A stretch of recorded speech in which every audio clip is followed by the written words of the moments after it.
Orang dengan gangguan jiwa atau ODGJ masih sering mendapat perlakuan yang tidak manusiawi. Stigma terhadap mereka pun masih begitu kental. Banyak ODGJ yang dipasung hingga diasingkan dari kehidupan sosial, bahkan di lingkungan keluarga sendiri. Demi memberantas stigma ini, Puskesmas Helvetia Medan bekerja sama dengan Yayasan Nurani Luhur Masyarakat dan Kelurahan Helvetia Tengah membangun program pembinaan terpadu untuk ODGJ yang ada di Kota Medan. Diresmikan pada tahun 2019, program ini telah banyak membantu ODGJ untuk pulih. Seperti kali ini, ODGJ yang sedang dibina oleh program melakukan senam sehat untuk menjaga kebugaran tubuh. Cut Mastura, ibu rumah tangga yang menjadi relawan atau kader untuk ODGJ, dengan keikhlasan hati, Cut membina dan melayani ODGJ demi memulihkan kesehatan mereka hingga dapat melakukan aktivitas sosial di tengah masyarakat.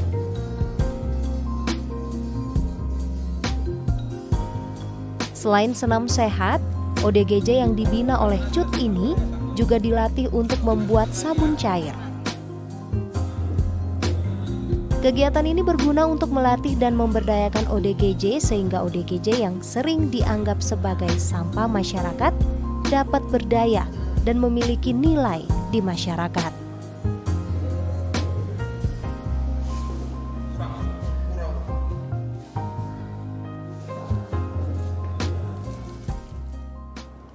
Data laporan kinerja Dinkes Sumut 2020, realisasi presentasi ODGJ atau orang dengan gangguan jiwa yang telah mendapat layanan kesehatan dari 2016 hingga 2019 sudah mencapai 50% dari target.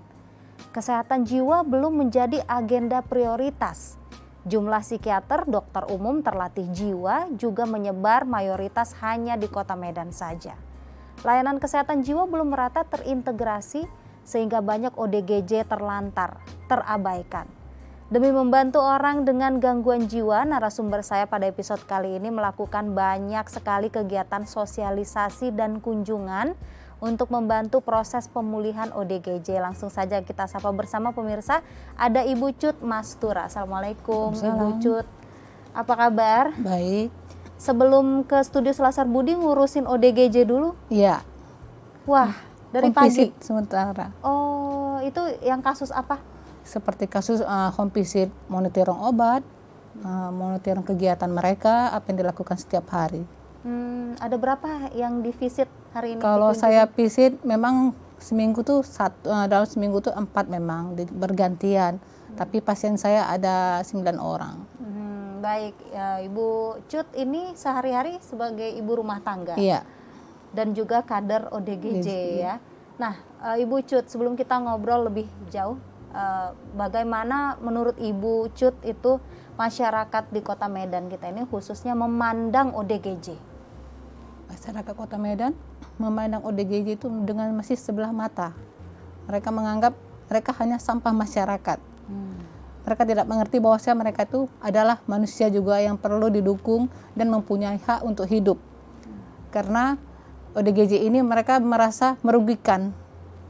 Jadi kalau menurut saya, mereka juga manusia. Saya terpanggil telah menjadi kader melihat keadaan mereka. Mereka banyak dianiaya, disiksa, kasus macam anak-anak juga bullying, kasus pasung.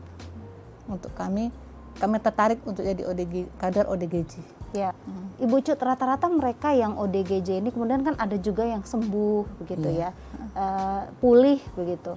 Walaupun itu bertahap ya, ada juga rentang waktunya variatif ya, ada yang lama, ada yang cepat. Biasanya karena apa sih? Apa yang menyebabkan mereka mengalami gangguan jiwa? Terutama itu Bu, faktor psikologis, biologis, faktor sosial. Mereka ini kebanyakan yang putus sekolah, faktor keluarga. Kalau biologis masih dalam kategori tanda kutip.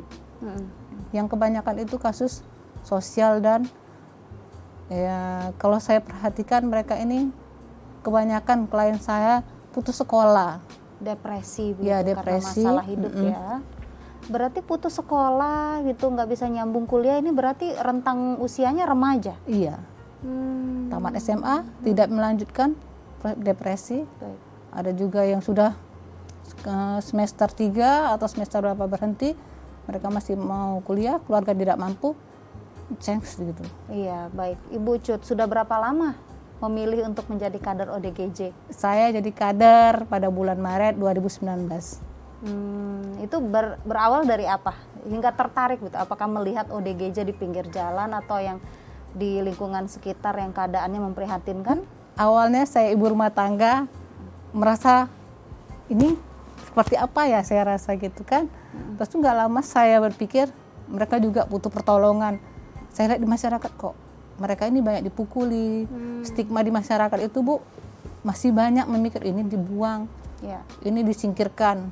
Terus saya berpikir ini juga manusia, perlu pertolongan. Di situ saya terpanggil, ya kenapa saya nggak berbakti ya kepada ODGJ, bahwasanya mereka juga manusia, mereka juga butuh pertolongan, mereka juga butuh pekerjaan, mereka juga butuh dilindungi. Itu. Ya, baik. Nah, apa saja yang dilakukan selama menjadi kader ODGJ? Kegiatannya apa saja? Ini berarti kumpulnya di puskesmas, ya Bu ya? Iya. Puskesmas atau bagaimana? Kami berkumpul ada suatu tempat, kadang-kadang kami dapat data dari puskesmas. Saya juga mendata dari rumah ke rumah. Di situ saya monitoring obat, datanya situ saya kumpul, saya serahkan ke puskesmas. Obatnya yang saya pantau, kegiatannya, apa keluhannya, itu saya kasih ke puskesmas. Dan kami ini di bawah stakeholder seperti kelurahan, LPTA Tengah, kecamatan, dan dinas sosial. Baik, ada berapa ODGJ yang terdata untuk saat ini di Kelurahan Helvetia Tengah ya? Untuk Helvetia Tengah ada 74 orang, kalau kasus untuk Helvetia 476. Tapi yang masuk di data 476. 476. Iya, kami yang ada sekarang di Helvetia Tengah ada 74 orang. Baik, kita lanjut lagi di segmen berikutnya Ibu Cut. Pemirsa, sebelum kita bincang-bincang lebih jauh lagi, kita akan saksikan tayangan, namun sebelumnya kita simak yang satu ini.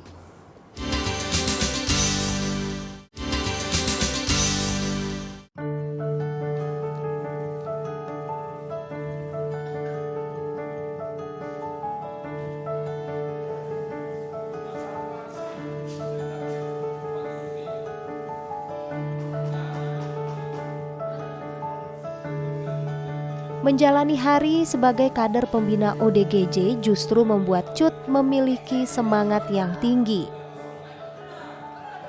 Kali ini, ia melakukan kunjungan ke rumah yang memiliki anggota keluarga terindikasi ODGJ untuk memberikan pelayanan, memeriksa kondisi, serta mengontrol obat-obatan yang harus dikonsumsi oleh ODGJ.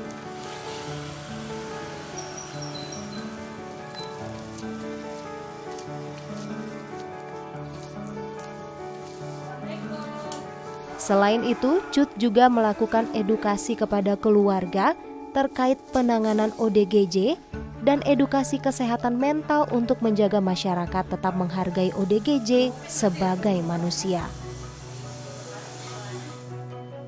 Sehingga tidak ada lagi kekerasan terhadap ODGJ seperti pemasungan dan pengasingan dari kehidupan sosial.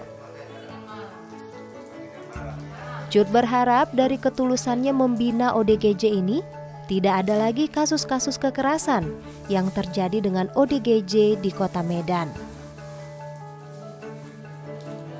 Selain itu, ia juga menginginkan agar program pembinaan terpadu kesehatan mental ini dapat dilakukan secara merata di Kota Medan maupun Indonesia demi memanusiakan manusia.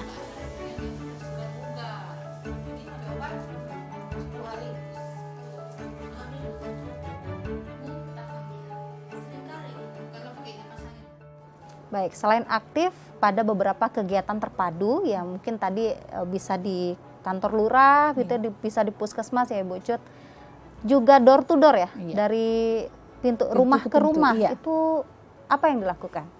Seperti biasa saya kalau tiap minggu saya monitoring berapa klien saya datangi, konsultasi obat, konsultasi kegelisahan, konsultasi bagaimana keadaannya sekarang, Terus tuh peraturan minum obat itu saya kasih tahu, ini pagi, ini malam.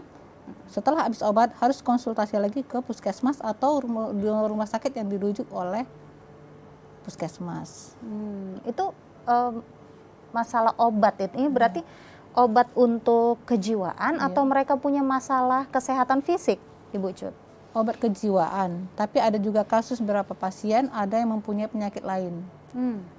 Contohnya stroke, ada juga sakit gula, ada juga sakit jantung, kan tidak bisa mengkonsumsi obat ini. Jadi dia harus konsul ke dokter dulu, bisa nggak dia atau minum obat ini campur dengan obat ODGJ. Karena harus saling beriringan, kalau tidak mereka tidak bisa minum obat. Berarti itu Ibu Cut yang memberitahukan gitu ya, harus teratur yang mana yang harus dikonsumsi atau enggak. Nah, kemudian sosialisasi tentang ODGJ kesehatan jiwa tuh pernah dilakukan juga. Yang seperti apa? Pernah, saya langsung ke keluarga atau ke masyarakat, saya kasih tahu bahwasanya ODGJ ini perlu perhatian, terutama keluarga. Tanpa keluarga kami tidak bisa bekerja. Karena banyak keluarga yang menantang. Ya biarkan aja. Terus, tapi kami langsung bilang, ini manusia, ini keluarga kalian. Tanpa bantuan kalian kami tidak bisa bekerja. Karena 24 jam yang memantau itu adalah keluarga. Kami hanya seminggu sekali. Itu kami pantau, Bu. Ya, baik. Ternyata bukan hanya masyarakat luas yang memberikan stigma begitu ya, Ibu Cut, tapi keluarga sendiri. Iya. Keluarga inti gitu ya, seperti ada orang tua atau pasangannya misalnya seperti itu. Lalu adakah pertentangan dari mereka ketika Ibu Cut mencoba menasehati begitu ya, karena kan keluarga memang yang utama yang harus mendukung. Itu pasti banyak, Bu. Kita jaga sebagai kader ini harus tekan perasaan, harus bersabar, karena kita sebagai kader apapun kita terima dengan caci maki, dengan kata kita seperti apa, ya diterima supaya keluarganya sembuh. Nggak kapok juga untuk jadi kader ODGJ. Iya. Besoknya masih datang juga gitu ya. Awalnya sih kalau kami pertama jadi kader memang ada rasa trauma, tapi lama-kelamaan oh inilah cobaan buat kita, harus kita jalani. Yang penting niatnya baik tadi ya, untuk memanusiakan manusia itu sendiri ya, menghilangkan stigma. Nah, menurut Ibu Cut nih, bagaimana seharusnya sikap masyarakat terhadap ODGJ, terutama tadi keluarga begitu ya, yang punya anggota keluarga ODGJ, karena kan tadi kasus yang dipasung itu ada juga ya, yang memasung berarti anggota keluarganya sendiri. Iya. Nah, ini karena begitu banyak kejadian keluarga memasung bahkan menyiksa ODGJ keluarga sendiri. Seharusnya bagaimana kita bersikap? Dengan perlahan kita memberi nasihat kepada mereka bahwasanya mereka ini perlu butuh obat, perlu kasih sayang, perlu perhatian. Tanpa keluarga kami tidak bisa bekerja, Bu. Kalau mereka juga menolak, kami juga nggak bisa bilang apa-apa. Karena mereka ini kalau sudah kita data dari puskesmas, kita kan home visit. Mereka masuk data, melapor ke sana, kami home visit. Tapi kalau keluarga menolak, kami juga nggak bilang apa-apa, Bu. Kebanyakan dari masyarakat tidak menerima bahwasanya ODGJ ini mereka merasa dianggap sampah. Jadi saya minta tolong aib ya buat keluarga karena mereka merasa malu. Kebanyakan seperti itu. Bahkan ada yang menutup-nutupi keluarganya yang ODGJ. Sementara ODGJ ini kenapa sembuh? Iya, bisa sembuh. Iya, bisa diberdayakan. Ada berapa yang sembuh Ibu Cut yang ada di bawah home visitnya Ibu di bawah saya? perhatian? Kalau saya ada 2 orang. Kemarin saya juga bawa klien saya karena dia merasa terganggu dengan keadaannya. Saya rehab ke rumah sakit Ildram. Ada 2 orang saya bawa karena keluarganya satu tidak memperdulikan kasus dia. Ya istilahnya gini. Kalau saya rasa keluarga menolak. Merasa ini dirugikan gitu. Tapi saya tetap datang, saya kasih tahu ini direhab, ini direhab, ini direhab. Tapi berhasil saya rehab, saya bikin rujukan, saya bawa rumah sakit jiwa. Saya juga mengurus BPJS mereka supaya mereka bisa dirawat di sana. Ya syukur alhamdulillah diterima dan selesai saya urus BPJS-nya. Lalu ada juga yang kalangan remaja ya? Iya. Yang di bawah bimbingannya Ibu Cut sendiri yaitu yang bernama Andi ya? Afandi. Afandi. Nah, itu bagaimana kasusnya? Kasusnya itu karena putus sekolah. Sekarang sudah mandiri, sudah mengerti keadaannya dan sudah mampu bekerja. Mereka juga sering berkumpul main badminton, olahraga bersama-sama dengan ODGJ yang lain, melakukan kegiatan bikin sabun cair, bikin ternak, piara lele, ternak ayam. Sudah jadi wira swasta. Iya.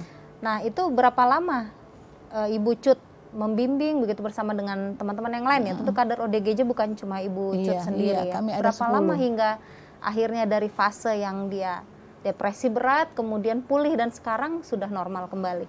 Fasenya kalau saya rasa setelah dia berobat, ada masa-masanya itu 2 bulan. Kita pantau, merasa udah stabil, baru kita dampingi lagi kegiatannya. Lalu bagaimana kalau misalnya seorang ibu gitu, dia melihat, wah anak saya nih ada gejala, mungkin mengalami gangguan jiwa seperti itu. Lalu dia ingin ke puskesmas, apakah setiap puskesmas punya kader ODGJ seperti yang Bu Cut lakukan? Kami pertama yang ada di HLPTA Tengah juga bisa berhubung juga, telepon saya juga bisa konsultasi. Kami memang ada proyeknya di HLPTA Tengah. Untuk pertama di Kota Medan. Iya, iya. Kami di bawah naungan puskesmas. Baik, jadi boleh menjadi referensi begitu ya pemirsa ya, untuk ibu-ibu jangan dipendam sendiri gitu. Iya. Kalau misalnya tidak mampu, ayo bersama-sama, ada kader ODGJ yang siap sedia untuk membantu begitu ya. Iya. Kita lanjut lagi, nanti masih punya segmen terakhir Ibu Cut. Pemirsa, apa kata mereka tentang sosok Ibu Cut?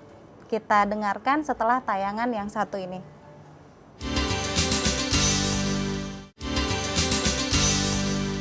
Oh, Ibu Cut sangat membantu sekali dalam melakukan kegiatan ini. Beliau juga sangat membimbing kami dalam pembuatan sabun cair, kemudian pembuatan manik-manik yang sedang kami lakukan, dan banyak hal lainnya lah.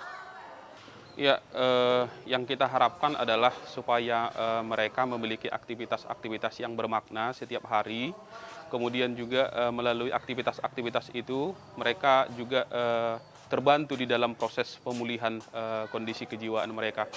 Nah, melalui kampanye seperti ini, kita berharap masyarakat itu melihat bahwa ternyata ODGJ itu masih bisa berdaya.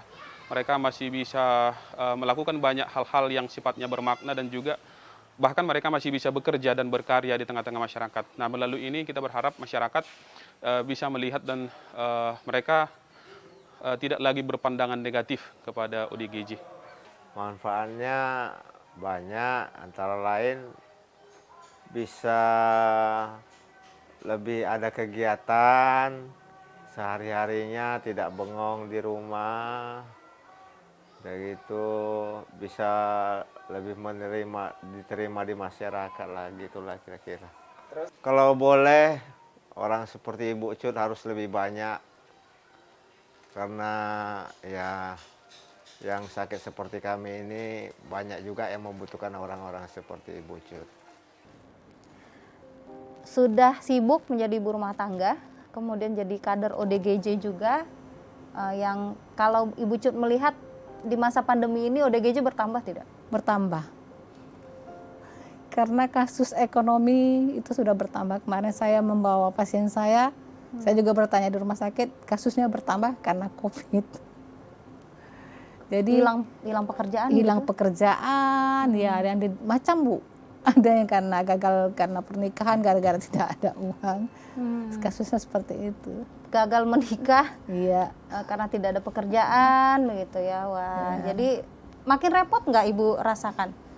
Kalau saya sih, kalau masih saya, itu tergantung manusianya juga, bisa meminit dirinya sendiri atau tidak, itu diri sendiri kita. Karena semuanya itu datangnya dari Allah, kembalinya ke Allah. Kalau kita tidak bisa meminit diri kita sendiri, ya larinya ke sana. Gitu. Ibu Cut pernah nggak merasakan jenuh gitu dengan yang sudah dilakukan padahal dari 2019 gitu ya? tiba-tiba ada rasa jenuh ngurusin ODGJ karena ini kan nggak mudah seperti yang tadi saya sampaikan gitu. Ngurusin orang yang normal saja kadang-kadang sulit gitu, apalagi yang punya gangguan jiwa seperti ini. Gimana? Bagaimana Ibu memotivasi diri kembali? Awal-awalnya saya juga ada rasa jenuh, rasa kenapa mereka nggak sembuh-sembuh. Tapi setelah saya melihat klien saya ke rumah sakit jiwa, oh begini. Saya sedihnya waktu dia pulang dari rumah sakit jiwa, yang didatangi saya duluan. Di situ saya tepuk, oh Bukan keluarganya ya? bukan. Terus, oh mereka butuh saya. Dari situ, oh berarti mereka butuh perlindungan, kasih sayang. Dari situ saya tetap bertahan. Untuk menjadi kader Untuk menjadi ODGJ. kader. Baik, apa rencana Ibu Cut ke depan ini? Rencana saya untuk menjadikan ODGJ yang bermartabat, menghilangkan stigma yang ada di masyarakat bahwasanya ODGJ ini adalah manusia yang perlu ditolong, diberdayakan, diberi pekerjaan. Mereka juga butuh untuk kehidupan.